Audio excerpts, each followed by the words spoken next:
آج سے تقریباً 100 برس پہلے جنت البقیع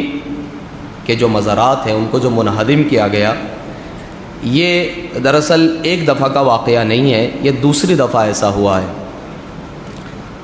لیکن یاد رکھیے کہ کبھی بھی جب بھی کوئی انحراف پیدا ہوتا ہے تو اس انحراف کی وجہ کوئی دلیل نہیں ہوا کرتی۔ کسی بھی مذہب میں، کسی بھی دین میں جب ہی انحراف کے شکار ہوئے قوم والے تو پھر اس کا اصل مقصد کچھ اور ہوتا ہے، دلیلیں نہیں ہوتی کہ ان دلیلوں کے تحت یہ کام کرے، بلکہ تعصب، دشمنی، اقتدار کو حاصل کرنا یا زور، قوت، مال و دولت اور حکومت، یہ پس پشت یہ چیزیں ہوتی ہیں کہ جس کے ذریعے سے یہ کام انجام پاتا ہے، کسی دلیل کے تحت یہ کام نہیں ہوتا۔ مثال کے طور پہ حضرت عیسیٰ علیہ السلام کے بعد ان کا جو وصی تھا وہ حضرت شمعون کو بننا تھا، جو کہ الہی وصی، اللہ کی طرف سے منتخب کردہ وصی۔ لیکن اس زمانے میں ایک شخص نکلا جو کہ حضرت عیسیٰ علیہ السلام کا جانی دشمن، جس کا تاریخ میں مولس یا مولس لکھا گیا، فارسی، عربی، اردو اور اس کے زیر زبر میں فرق آیا، چاہے اس کا نام مولس ہو کہ مولس ہو۔ وہ شخص جو کہ بالکل جانی دشمن نکلا تھا حضرت عیسیٰ علیہ السلام کو قتل کرنے کے لیے، اور راستے میں ہی اس نے اپنا ارادہ بدلا اور یہ اعلان کیا کہ ہم حضرت عیسیٰ علیہ السلام کے ہی پیروکار ہیں اور عیسائیت ہی یہ دین حق ہے، اس نے اعلان کر دیا۔ اور پھر اس کے بعد حضرت عیسیٰ علیہ السلام کے نام کو دنیا کے سامنے اتنا پیش کیا اور اپنی محبت کا اظہار اس قدر کیا کہ دنیا والے اب حضرت شمعون سے زیادہ انہی کے گرویدہ ہو گئے۔ حضرت شمعون کو کچھ رعایت کرنی پڑتی تھی، جائز ناجائز، حلال حرام، ظاہر سی بات ہے، اس لیے کہ وہ وصی پیغمبر ہیں، لیکن ان کے لیے جائز ناجائز، حلال حرام کا کوئی مسئلہ نہیں تھا۔ اب ظاہر سی بات ہے جب کوئی لیڈر، جب کوئی شخص سماج کا ایسا ہو کہ جس کی نگاہ میں دین نہ ہو، مذہب نہ ہو، حلال حرام نہ ہو، تو پھر وہ ظالم کے ساتھ بھی ہوتا ہے، مظلوم کے ساتھ بھی ہوتا ہے، اس کو بھی خوش رکھتا ہے، اس کو بھی خوش رکھتا ہے، اسے بھی مدد کرتا ہے، اسے بھی مدد کرتا ہے، اور صرف کوشش یہ ہوتی ہے کہ ہماری طرف بھیڑ رہے، تعداد نہ ٹوٹنے پائے۔ حلال حرام کا فرق نہیں ہوتا، کون ناراض، اللہ ناراض ہو جائے، نبی ناراض ہو جائے، ایسا کوئی فرق نہیں کرتا۔ اگر ایسا شخص، تو آپ کو معلوم ہے اس کی بھیڑ میں اضافہ ہو جاتا ہے، اس کے چاہنے والے بڑھ جاتے ہیں۔ لیکن جو دین کا پابند ہو، قدم قدم پہ یہ ارادہ کرے کہ نہیں اللہ کس بات پہ راضی، ہمیں وہ کرنا ہے، تو ظاہر سی بات ہے کچھ تو ناراض ہوں گے ہی، کچھ تو ناراض ہو ہی جائیں گے۔ برائی کرنے والے کو آپ ٹوکیں گے، وہ آپ کے دشمن بن جائیں گے، خراب کام کرنے والے کو آپ روکیں گے، وہ آپ کا دشمن بن جائیں گے۔ تو آپ کی بھیڑ، آپ کے جو چاہنے والوں کی تعداد ہے وہ کم ہوتی چلی جائے گی۔ لیکن مولس کے لیے ایسا کوئی مسئلہ نہیں تھا، وہ ہر ایک کو راضی کرتا تھا، لہذا اس کے چاہنے والوں کی تعداد میں اضافہ ہوتا چلا گیا، اور جناب شمعون کے چاہنے والوں کی تعداد کم ہوتی چلی گئی۔ اور یہاں تک کہ اس نے حضرت عیسیٰ کے حوالے سے یہ نظریہ سب سے پہلے پھیلایا، اس نے کہا کہ حضرت عیسیٰ نبی نہیں ہے، کیا ہے؟ کہ یہ تو انسان بھی نہیں ہے، بلکہ یہ اللہ کا بیٹا ہے۔ اور یہ نظریہ اس سے چلا کہ خدا کا بیٹا حضرت عیسیٰ علیہ السلام ہے۔ لہٰذا آج بھی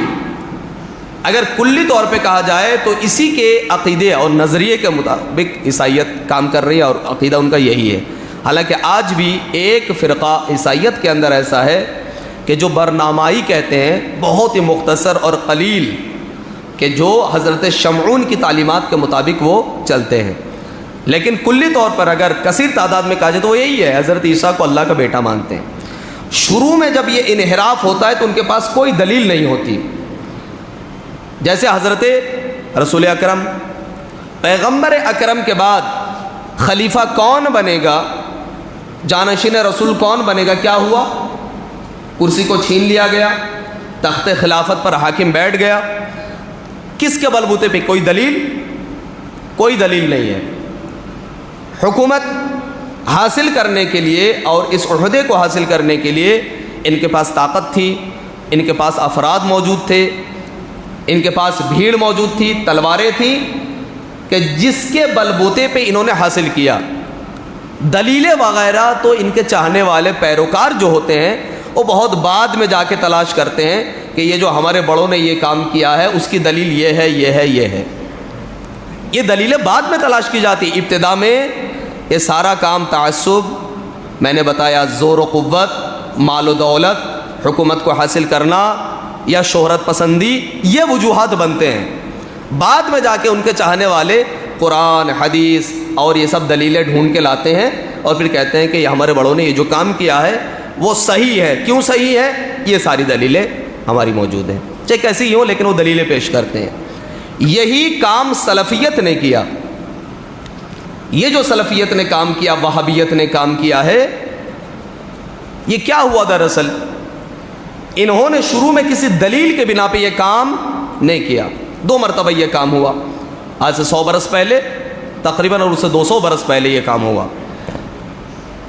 شروع میں ان کے پاس کوئی دلیل نہیں تھی، لیکن اب آپ دیکھیں تو باقاعدہ یہ جو دوسری مرتبہ واقعہ پیش آیا انہدام جنت البقیع کا، تو اس میں باقاعدہ ان کے پاس دلیلیں تھیں، ان کے پاس قرآن کی آیتیں تھیں، ان کے پاس حدیثیں تھیں کہ جس کے ذیل میں دلیل بنا کر انہوں نے یہ کام کیا ہے۔ یعنی ہم یہ نہیں کہہ رہے کہ واقعی یہ دلیل صحیح ہے، یہ بحث نہیں ہے کہ یہ دلیل کتنی صحیح ہے، لیکن شروع میں جو کام ہوا اس کے اندر جو انحراف پیدا وہ تعصب میں کام ہوا۔ دوسری مرتبہ جو کام ہوا، دیکھیں 2 شخص ہے، ایک ہے محمد بن عبد الوہاب اور ایک ہے محمد بن سعود۔ یہ 2 الگ افراد ہیں، الگ فرد ہیں۔ یہ محمد بن سعود الگ ہے اور محمد بن عبد الوہاب یہ دونوں الگ ہیں۔ شروع میں جب کام ہوا تو ان کا نظریہ اور ان کی خواہش یہ تھی پورے حجاز کے اوپر ان کا قبضہ ہو، لہذا انہوں نے قتل و غارت مچایا، ہر اعتبار سے کوشش کی کہ ظلم و بربریت کے ذریعے سے ہماری حکومت آئے، لیکن اس کے بعد انہوں نے دیکھا کہ اس میں ہم ناکام ہوتے جا رہے ہیں، اس طریقے سے تو حکومت نہیں ملے گی۔ انہوں نے کہا کہ کچھ ایسا کام کیا جائے جو قانونی طور پر یہ کام ہو پائے، یعنی پھر جو کام ہو وہ قانون کے تحت ہو، فقط یہ نہ ہو کہ یہ ایک طرف سے جو ہے وہ کاٹتے جا رہے ہیں، مارتے جا رہے ہیں۔ پھر انہوں نے یہ کام شروع کیا، اور اس صورت میں جو پھر انہوں نے کام کیا وہ یہ دونوں مل گئے، ایک محمد بن سعود اور ایک محمد بن عبد الوہاب۔ یہ جو وہابیت ہے یہ عبد الوہاب سے نہیں چلی ہے، بلکہ یہ محمد بن عبد الوہاب سے چلی ہے۔ تو اس نے اپنے نام پہ اس فرقے کا نام نہیں رکھا، محمدیت رکھ لیتا، اس نے اپنے باپ کے نام پہ نام رکھا وہابیت، اپنے نام پہ نہیں رکھا۔ جب یہ دونوں مل گئے، محمد بن عبد الوہاب اور محمد بن سعود، محمد بن سعود کے پاس، اس کے پاس تلواریں تھیں، اس کے پاس حکومت، مال و دولت اور افرادی قوت۔ محمد بن عبد الوہاب کے پاس، اس کے پاس فتویٰ، قرآن، دلیلیں، حدیثیں۔ جب یہ دونوں مل گئے تو اب نیا کھیل پھر شروع ہوتا ہے۔ اب قتل و غارت جو نئے طریقے سے بچی ہے وہ ان دونوں کے مل جانے سے ہوئی ہے، اس لیے کہ اب حکومتی قانونی اعتبار سے یہ کام ہونے لگا۔ اس نے دین کا سہارا لیا، اس نے حکومت کا سہارا لیا، دونوں آپس میں مرج کیا، ملا دیا، اور اس کے بعد یہ کام شروع کر دیا کہ اب کس طریقے سے قتل و غارت کیا جا سکتا ہے۔ یہ بہت بڑی غلط فہمی ہے۔ آپ دنیا والوں سے جو ان کے نظریہ کو مانتے ہیں، اب تو یہ نظریہ بہت پھیلنے لگا ہے۔ اکثریت اہل سنت میں باقاعدہ ان کا نظریہ آپ اگر آپ پوچھیں تو وہ سلفیت والا نظریہ ہے، اور یہ جان بوجھ کے وہ نہیں کر رہے ہیں، یہ غلطی ہو رہی ہے ان سے، یہ غلط فہمی کے شکار ہے۔ ان سے جب آپ پوچھیں تو کہتے ہیں کہ بہت اچھا کام کیا ہے۔ ان کے بڑے بڑوں کا آپ دیکھیں، ان کی کتابیں پڑھیں، ان کی ویڈیوز دیکھیں تو آپ کو اندازہ ہو جائے گا کہ ان کی فکر کیا ہے۔ ان کے بزرگان کا کہنا یہ ہے کہ انہوں نے کون سا برا کام کیا ہے، بہت اچھا کام کیا ہے۔ کیسے اچھا کام کیا ہے؟ کہ انہوں نے قبر پرستی سے مسلمانوں کو بچا لیا۔ قبر کے اوپر اس طریقے سے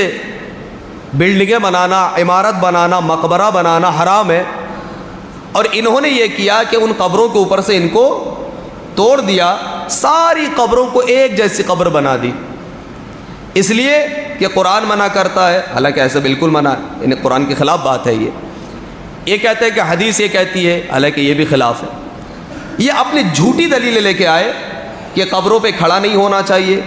قبروں کی زیارت نہیں کرنی چاہیے، قبروں پہ کھڑے ہو کے سلام نہیں پڑھنا چاہیے، یا اس کے علاوہ قبروں کے اوپر مقبرے اور عمارتیں نہیں ہونی چاہیے، اور اس دلیل کے تحت جھوٹے دلائل کے ذریعے سے انہوں نے اس کام کو کیا۔ تو ان کا کہنا یہ ہے، ان کے جو ماننے والے ہیں، یہ جو فکر آگے بڑھ رہی ہے، ان سے آپ پوچھیں تو ان کا ایک ہی کہنا ہے، انہوں نے نہ کسی کا خون بہایا، نہ خونریزی کی، نہ کسی بچے کو مارا، نہ کسی عورت کو قتل کیا، نہ کسی مرد کو مارا، نہ کسی شہر کو تاراج کیا، بلکہ صرف اور صرف قبروں کے اوپر بنی ہوئی عمارتوں کو ہی تو توڑا ہے۔ ان کو معلوم ہی نہیں ہے کہ انہوں نے کیا کیا ہے۔ لہٰذا ایک دو تاریخ کے حوالے سے آپ کی خدمت میں عرض کروں کہ انہوں نے ظلم کیا کیا ہے۔ میرے پاس جس کے حوالے موجود ہیں، سن 1187 ہجری میں ریاض، جو کہ سعودی عرب کا کیپٹل ہے، سعودی عرب کا کیپٹل ریاض، 1187 میں اس کے اندر 30 سال کے اندر تقریباً 30,000 مسلمانوں کو قتل کیا گیا، 30,000۔ اس کے علاوہ اس سے پہلے کی اگر رپورٹ دیکھیں تو 1163 ہجری کے اندر شہر عینین، ایک شہر ہے سعودی عرب کے اندر، اور پھر اس کے اندر اس کی تعداد تو نہیں لکھی ہے، لیکن بے شمار عورتوں کو اور مردوں کو قتل کیا، ان کی فصلوں کو آگ لگا دیا گیا، یہاں تک کہ شہروں کو بھی راکھ کر دیا گیا۔ یہاں تک کہ یہ سلسلہ آگے بڑھتا ہے، اور جب یہ دونوں آپس میں مل گئے، جیسے میں نے بتایا محمد بن سعود اور محمد بن عبد الوہاب، پھر ان دونوں نے مل کے جو اس طریقے سے کام کیا، یہ ہو گئی پرانی باتیں۔ 1344 کے اندر جس طریقے سے، یعنی آج سے 100 سال پہلے جو سعودی عرب کے اندر یہ کام ہوا ہے، دوبارہ جنت البقیع کو منہدم کیا گیا، یہاں کے مزارات کو، یہ دوبارہ کام ہوا۔ اس سے پہلے کی یہ تاریخیں ہیں جو یہاں کام ہوا۔ اولاً جتنے بھی عرب میں شہر موجود تھے مسلمانوں کو مار رہے تھے، لیکن اس وقت جو مسلمانوں کو مار رہے تھے، اس وقت ان کا کہنا یہ تھا کہ سب کہتے تھے کہ نہیں، مسلمانوں کو مارا جا رہا ہے، لیکن ان کی نیت یہ تھی کہ حکومت حاصل ہو۔ لیکن جب یہ دونوں مل گئے، اب جو مسلمانوں کو مارا جا رہا تھا، تو اب یہ بات نہیں تھی کہ مسلمانوں کو مارا جا رہا ہے، بلکہ اب یہ کہتے تھے کہ ہم کافروں کو مار رہے ہیں،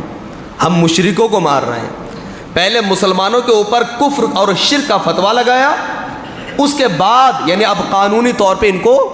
قتل کیا جانے لگا۔ اب دیکھیں سازشیں کس طریقے سے یہ کام ہوا ہے۔ جنت البقیع کو سمجھنا ہے کہ جنت البقیع کا جو انہدام ہوا، اس کے پیچھے کیسا، یعنی کس طریقے سے یہ قدم آگے بڑھا ہے۔ پھر اس کے بعد یہ دونوں ملنے کے بعد جس طریقے سے قتل و غارت مچایا، یہاں تک کہ روایت، یہ اگر آپ تاریخیں پڑھیں تو اس کو اگر میں مختصر آپ کی خدمت میں عرض کر دوں کہ یہ چلا کہاں سے، اب مختلف خطیبوں سے آپ سنتے ہیں، لیکن اصل حقیقت یہ ہے،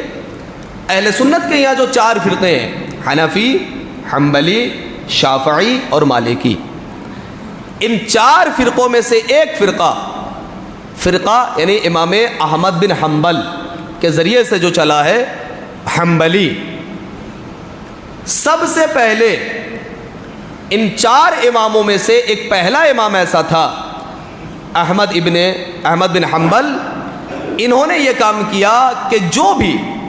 ان کے نظریے کے خلاف اور ان کی فکر کے خلاف چلنے لگا، ان کے لیے بدعتی کا لفظ استعمال کیا کہ یہ بدعتی ہیں، اور یہاں تک کہ کفر و شرک کا فتویٰ دیا۔ کون؟ امام احمد بن حنبل نے سب سے پہلے کس کے لیے، چاہے وہ حنفی ہو، چاہے وہ مالکی ہو، چاہے وہ شافعی ہو، اگر کوئی حنبلی فکر کے علاوہ چلتا ہے، وہ بدعتی ہیں، وہ کافر ہیں، وہ مشرک ہیں۔ یہ سلسلہ امام احمد بن حنبل نے چلایا۔ اس کے 500 سال بعد زمانہ آتا ہے ابن تیمیہ کا۔ اس نظریے کو فروغ دیا ابن تیمیہ نے، انہوں نے کہا نہیں، صرف اور صرف یہ کافر و مشرک نہیں ہے، بلکہ ایسے افراد واجب القتل ہیں۔ بات کچھ اور آگے بڑھی، شروع ہوا کہاں سے؟ اور پھر ابن تیمیہ نے، اس نے کہا کہ جس کا ابن تیمیہ کا ایک نظریہ میں آپ کو بتاؤں کتنا بڑا متعصب ترین شخص تھا، اس کا کہنا یہ ہے، یہ خود امیر شام اور امیر شام جیسے افراد، ان کے بارے میں انہوں نے لکھا ہے کہ ایک طرف تمام دینی مقدسات اور ایک طرف امیر شام کے گھوڑے کے قدموں کی خاک، مٹی، گرد، وہ زیادہ افضل ہے ان تمام تر مقدسات سے۔ اس کا نظریہ تو یہ ہے، اور اس کے اگر فتوے آپ پڑھیں گے تو آپ سمجھ سکتے کہ بہت بڑا یعنی متعصب دشمن اہل بیت، اس نے نظریہ یہ پیش کیا 500 سال بعد کہ صرف یہ کہنا کافی نہیں ہے کہ یہ بدعتی ہے اور کافر ہے، بلکہ یہ واجب القتل ہے۔ اس کے 500 برس کے بعد اب زمانہ آتا ہے محمد بن عبد الوہاب کا۔ محمد بن عبد الوہاب اور محمد بن سعود یہ دونوں مل گئے، تو محمد بن عبد الوہاب کا فتویٰ کام کرے گا۔ لہٰذا محمد بن عبد الوہاب نے یہ کہا کہ نہ صرف بدعتی کہنا کافی ہے، نہ کافر و مشرک کہنا کافی ہے، نہ واجب القتل کہنا کافی ہے، بلکہ قتل کر کے ہمیں اس کے اوپر عمل کرنا چاہیے، یعنی اس فتوے کے اوپر اب ہمیں عمل کرنا پڑے گا۔ لہٰذا اس کے خلاف سب سے پہلے جس نے آواز اٹھائی وہ اسی کا بھائی تھا، سلیمان بن عبد الوہاب، جو کہ محمد بن عبد الوہاب کا بھائی تھا سلیمان۔ اس نے کہا یہ جو نظریہ تو پیش کر رہا ہے اور جس طریقے سے تو کہہ رہا ہے کہ یہ مسلمان یہ بدعتی ہے، کافر ہیں، اس نظریے کے مطابق سب سے پہلا کافر تو ہے کہ تو مسلمانوں کو کافر قرار دے رہا ہے، اصل کافر تو قرار پایا۔ اور یہاں تک کہ یہ دونوں آپس میں دونوں بھائی جانی دشمن بنے۔ پھر محمد بن عبد الوہاب نے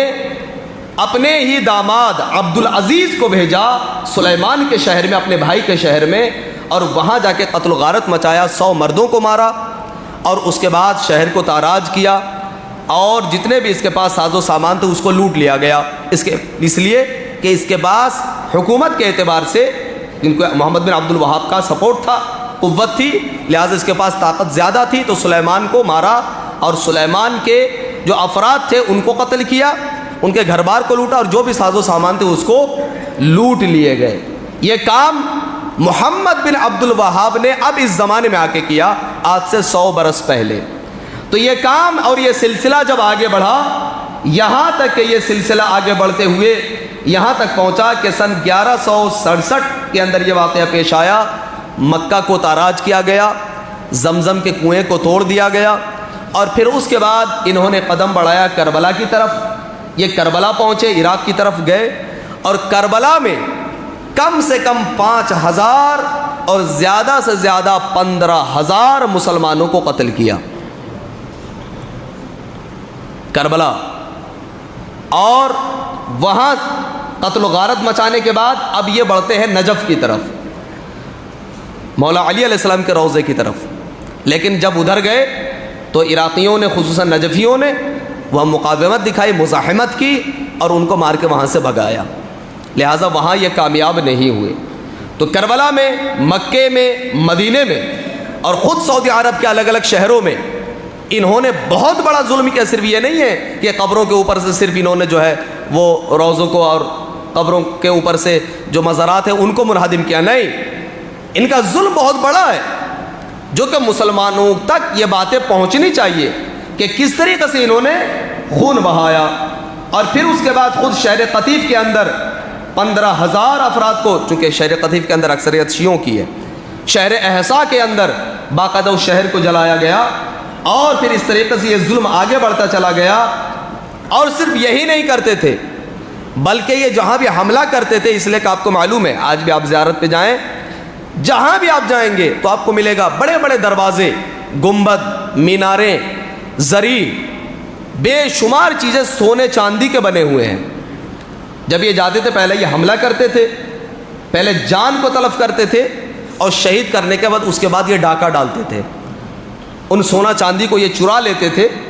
اور تمام رقم، آپ کو معلوم ہے کہ لوگ نذرانہ چڑھاتے ہیں روزوں کے اوپر، ان تمام چیزوں کو وہ لوٹ لیتے تھے، یہاں تک کہ اس کے بعد 100 برس کا گیپ آیا۔ یہ جو انہدام میں جنت البقیع 1344 ہجری میں ہوا، اس سے پہلے کی تاریخ ابھی آپ نے سنی، بیچ میں 100 سال کا فاصلہ آیا۔ کیا یہ لوگ، ان کا نظریہ بدل گیا، ان کی فکر بدل گئی، ان کی دشمنی ختم ہو گئی تھی؟ نہیں، دشمنی ختم نہیں ہوئی تھی، بلکہ خلافت عثمانیہ، جسے سلطنت عثمانیہ کہا جاتا ہے، ان کے 2 امیر، جسے طولان پاشا یا پھر محمد علی پاشا، ہم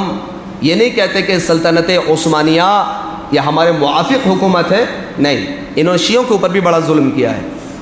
لیکن چونکہ جس طریقے سے بنی عباس، بنی امیہ، اس طریقے سے جب یہ برسر اقتدار آئے اور ان کے پاس قوت آگے بڑھی، تو پھر انہوں نے، یہ طولان پاشا اور محمد علی پاشا جو سلطنت عثمانیہ کے یہ امیر تھے، ان دونوں نے مل کے ان کے امیروں کو قتل کیا، تب جا کے ان کا تھوڑا ظلم کم ہوا، یہ ٹھنڈے پڑ گئے، اور 100 سال کے بعد جب ان کی قوت پھر آگے بڑھی، تو پھر 1344 میں بی بی زہرا کا پھر سے مزار گرایا گیا، اور پھر وہاں جتنے بھی مزارات بنے ہوئے تھے انہوں نے ان کو منہدم کیا۔ تو گویا کہ یہ فکر کرنا کہ نہیں یہ صرف اس کے خلاف ہے، نہیں، صرف اس کے خلاف نہیں ہے، انہوں نے حکومت اور پھر اس کے بعد دین، ان دونوں کو ایک ساتھ ملا کے انہوں نے مسلمانوں کے ساتھ وہ ظلم کیا ہے جو تاریخ کے اندر ثبت ہے کہ ظلم یزید کو دوبارہ دہرایا گیا۔